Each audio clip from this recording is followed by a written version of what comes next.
Kailangan maging may presence of mind tayo, maminamahal, dahil gusto ng ating mahal na Panginoon, mapasalamatin ang mga anak ng Diyos. Hindi yung lumampas ng himala, lumampas na ang pagpapala, parang wala nangyari. Amin na mahal. Baka sabihin ng ating mahal na Panginoon, anak ko, hindi ako pinapansin ng aking anak. Amin na mahal. Ang dami-dami ng mga pagpapalang binigay ko, hindi pa rin nagpapatotoo. Palapakan po natin ang ating mahal na Panginoon.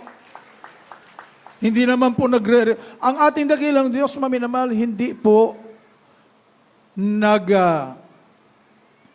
hindi po siya hard taskmaster. Hindi po namimilit ang mahal na Panginoon. Kaligtasan nga, ibinigay sa atin ng libre eh. Hindi man tayo karapat-dapat eh. Di ba, may mahal? Ang ating mahal na Panginoon, nag-aantay lang. Hindi ang ating mahal na Panginoon, ito binigay ko sa iyo, ito ang dapat mong gawin. Anak, ito, hindi po, maminamahal. Alam mo na ang dapat mong gawin. Di ba kapag nagmamahal ka sa isa, magulang mo halimbawa, kapatid mo, pag nagmamahal ka, gusto mo siya masaya. Pag minamahal mo ang isang tao, maminamahal, di mo ba? Gusto mo siya masaya. Gagawa ka na lahat ng bagay para masaya. Pag nakita mo malungkot siya, malungkot ka na rin. Di ba, minamahal? Automatic yung pag gusto mong, pag mahal mo ang isang tao, gusto mo siya palaging masaya. Palaging nakangiti. Pagka nakita mo malungkot siya, bakit kaya malungkot yung aking mahal?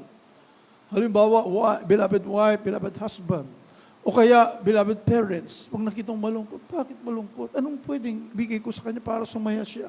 Anong gagawin ko? O kaya anak mo, anong gagawin ko sa bakit malungkot? Gusto ko siyang paligayahin. Pag nakita mo masaya, tuwan-tuwa, lumulokso ay yung puso. Di ba, maminamahal? Gaano pa kaya ang ating mahal na Panginoon? Minsan ang mahal na Panginoon, lampas-lampasan na lang natin. Amen? Binigay na sa atin lahat, pero wala lang. Maminamahal. Pero ang pagmamahal sa atin ng mahal na Panginoon, hindi masukat. Steadfast love talaga, maminamahal. Loyal ang ating mahal na Panginoon. Pag sinabi ng mahal na Panginoon, iniibig kita, unconditional yan. Stubborn love pa nga, maminamahal eh. Nagpupumilit na pag-ibig. Unstoppable love. Grabe, maminamahal. Hindi pa tayo sinisilang. Minahal na tayo ng mahal na Panginoon. Plinano na ang lahat para sa atin. Minamahal, anong klaseng pag-ibig yan? Hindi mo maiintindihan, hindi mo maunawaan. Bakit ako minahal ng mahal na Panginoon? Makasalanan naman ako Hindi pinag-usapan yon. Basta mahal ka ng Diyos dahil nung lalangin pa lang, hindi pa nilalalang ang lahat ng bagay. Minahal ka na ng ating dakilang Diyos. Palapakan po natin ang ating mahal na Panginoon. Pinili ka na ng ating mahal na Panginoon. Ephesians chapter 1 verse 4. Hindi mo kinakailang gumawa ng mabuting o lahat na nagagawin mo mabuting bagay para sabihin mo, lalo mo akong mahal na Panginoon, ito gagawin ko na lang. Hindi po. Dati ka nang minahal ng ating dakilang Diyos. You owe it to yourself actually. Sapagkat, katulad na sinabi natin kanina, maminamahal, kapag yung sinisinta mo, nakikita mong malungkot, gagawa ka ng lahat ng paraan dahil mahal na mahal mo siya. Amen? Halimbawa ang ating mahal na Panginoon. Ano kaya ang damdamin ng ating dakilang Diyos? Hindi ka na nagtatapat. Hindi ka na nag-aayos ng iyong pagpupuri. Hindi ka na naging mainit sa paglilingkod sa mahal. Ano kaya ang damdamin ng ating mahal na Panginoon? Di ba? Minamahal? Bagaman mahal ka ng mahal na Panginoon, siyempre malulungkot ang ating dakilang Diyos. Pero naroon pa rin ang pag-ibig ng ating mahal na Panginoon. Ngayon ikaw na alam mo, nagmamahal sa iyo, mahal mo rin, di ba ang ating mahal na Panginoon? Palagi natin sa, I love you, Lord. Mahal na mahal kita, mahal na Panginoon. Iniibig kita, mahal na Panginoon. Pero, hindi mo naman ginagawa ang kalooban ng mahal na Panginoon. Is that true? Totoo ba yan? Na mahal mo talaga? Mahal na ba natin talaga ang mahal na Panginoon? Hindi naman natin ginagawa ang kanyang banal na kalooban. Anong damdamin magkaroon ng ating mahal? Hindi ba malulungkot ang ating dakilang Diyos na kung ikaw baliktarin mo, mahal na mahal kita, mahal na Panginoon. Alam mong malulungkot ang mahal na Panginoon kapag ginawa mo isang bagay na hindi kaya ayos sa mahal na Panginoon. Hindi mo gagawin. Palapakan po natin ang ating mahal na Panginoon. Kung alam mo isang bagay na nakalulugod sa mahal na Panginoon, gagawin mo dahil magiging masaya ang ating dakilang Diyos. Amin na mahal. Di ba? Ang ating malapay tuwan-tuwa kapag maraming mga naliligtas na mga kaluluwa, anong gagawin mo? Ay, hahayo tayo. Palapakan po natin ang ating malapay. Di ba tuwan-tuwa ang ating malapay noon? Si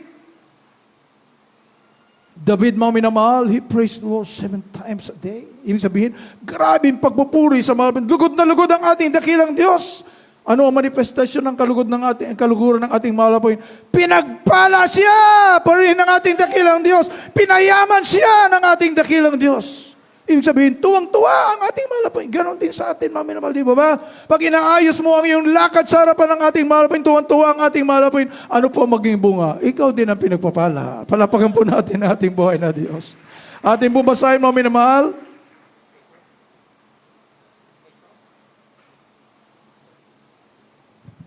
Ephesians chapter 1, verse 4. According as he hath chosen us in him before the foundation of the world, that we should be holy and without blame before him in love. Oh, glory to God. Hallelujah, hallelujah.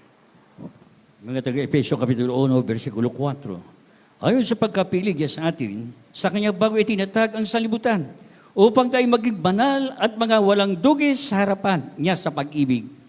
Purihin ang dakilain ng ating mahal na Panginoon. Chosen before creation. Iyan ka, iyan ako, iyan tayo. Pinili na bago pa man lalangin ang mundo. Kapag tayo magbubulay-bulay, mamilman sa kabutihan ng ating mahal, hindi natin talaga matarok ang kanyang pag-ibig. Tignan niyo po mga sa Revelation. Hindi pa tapos, subalit tapos na sa harapan ng ating mahal na Panginoon. Sa Revelation, laksa-laksang nagpupuri sa mahal na Panginoon, mga tao.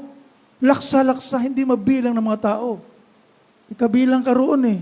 Andito pa lang tayo, pero nasa langit na rin pala. Palapakan po natin ang ating mahal na Panginoon. Amen! Lahat po sumigaw ng hallelujah, praise the Lord! Sino tayo, mga minamahal? Inalagaan ang gusto ng ating dakilang Diyos. Hanggang ngayon, nandito ba tayo? Purihin ang ating mahal na Panginoon.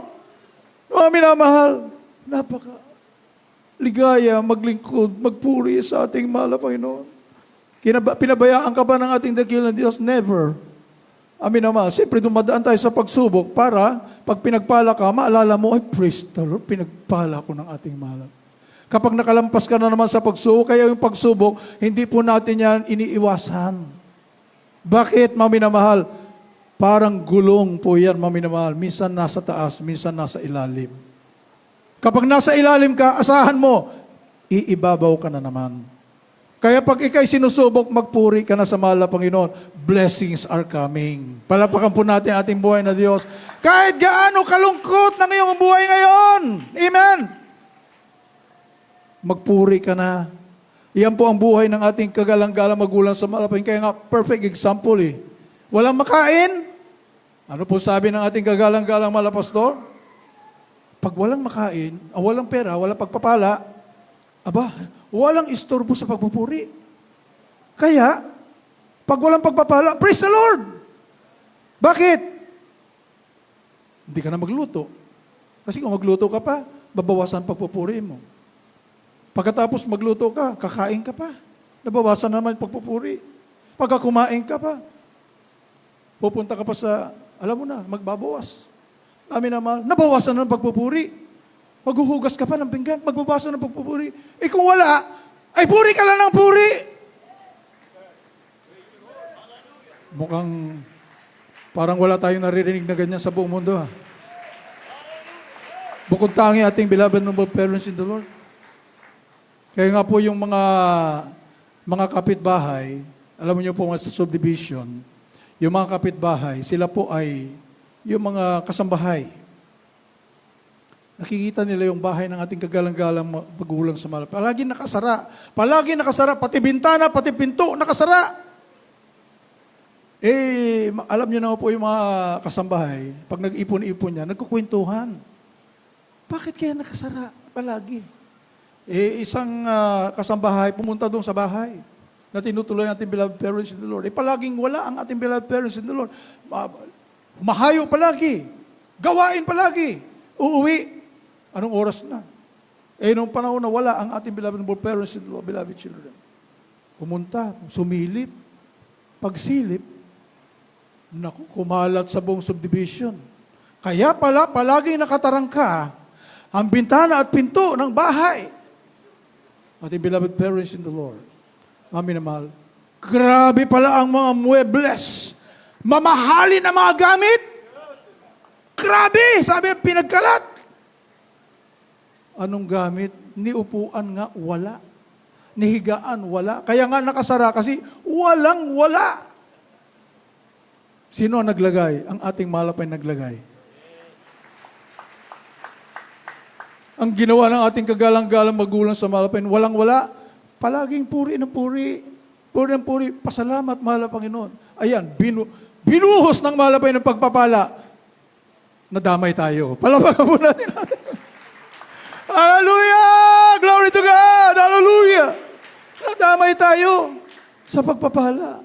Bakit? Hindi selfish ng ating kagalang-galang magulang sa mga.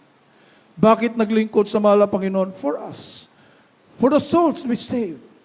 Bakit ganun na lamang ang energy, maminmal, galing sa ating mahal na Panginoon? Pinagkaloob sa ating kagalang-galang magulang sa mahal na Panginoon. Para kanino? Tayong lahat makinabang. Buong mundo ay makinabang. Palakpakan po natin ang ating dakilang Diyos. With signs, wonders, and miracles na umapaw sa ating banal ministeryo. Wala ka nang hahanapin pa, maminamahal. Paliligayahin ka ng ating mahal na Panginoon. Basta patuloy ka lang maglingkod sa mahal na Panginoon. Tayo pong lahat may maminamahal. Habang tayo pumaawit sa ating dakilang Diyos, kung mayroon po tayo mga baguhan, atin na po silang inanyayahan. Hallelujah. Habang inawit pong awitin ito, maminamahal. Hallelujah. Tinatawag ko na po ang ating beloved ordained preacher, Louis Angeles, for our altar call. Hallelujah. Praise the Lord, dearest Jesus.